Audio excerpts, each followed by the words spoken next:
بسم الله الرحمن الرحيم تبارك الذي بيده الملك وهو على كل شيء قدير الذي خلق الموت والحياة ليبلوكم أيكم أحسن عملا وهو العزيز الغفور الذي خلق 7 سماوات طباقا ما ترى في خلق الرحمن من تفاوت فرجع البصر هل ترى من فطور ثم رجع البصر كرتين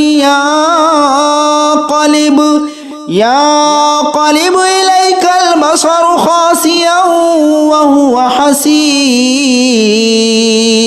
ولقد زينا السماء الدنيا بمصابيح وجعلناها رجوما للشياطين وأعتدنا لهم عذاب السعير وللذين كفروا بربهم عذاب جهنم وبئس المصير إذا ألقوا فيها سمعوا لها شهيقا وهي تفور تكاد تميز من الغيظ كلما ألقي فيها فوج سألهم خزنتها ألم يأتكم نذير قالوا بلى قد جاءنا نذير فكذبنا وقلنا ما نزل الله من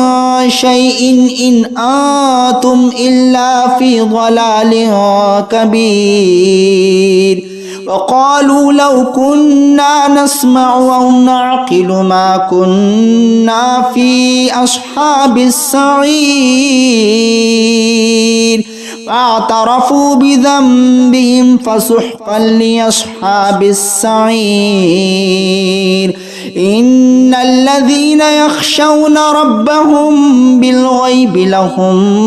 مغفرة وأجر كبير وأسروا قولكم أو اجهروا به إنه عليم بذات الصدور ألا يعلم من خلق وهو اللطيف الخبير هو الذي جعل لكم الأرض ذلولا فامشوا في مناكبها وكلوا من رزقه وإليه النشور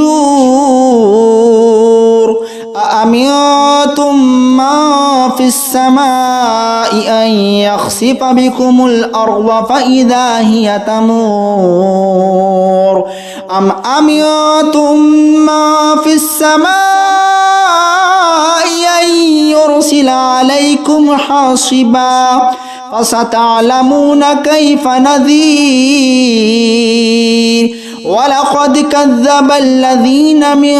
قبلهم فكيف كان نكير أولم يروا إلى الطير فوقهم صافات ويقبضن ما يمسكهن إلا الرحمن إنه بكل شيء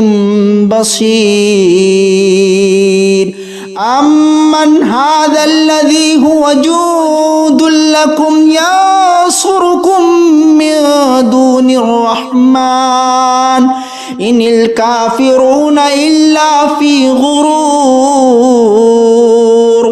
أمن هذا الذي يرزقكم إن أمسك رزقه بل لجوا في عتو ونفور أفمن يمشي مكبا على وجهه أهدى أمن يمشي سويا على صراط مستقيم قل هو الذي أنشأكم وجعل لكم السمع والأبصار والأفئدة قليلا ما تشكرون قل هو الذي ذراكم في الأرض وإليه تحشرون ويقولون متى هذا الوعد إن كنتم صادقين قل إنما العلم عند الله وإنما أنا نذير مبين فلما رأوه زلفة سيئت وجوه الذين كفروا وقيل هذا الذي كنتم به تدعون قل أرأيتم إن أهلكني الله ومن معي أو رحمنا فمن يجير الكافرين من عذاب أليم قل هو الرحمن آمنا به وعليه توكلنا فستعلمون من هو في ضلال مبين قل أرأيتم إن أصبح ماؤكم غورا فمن يأتيكم بماء معين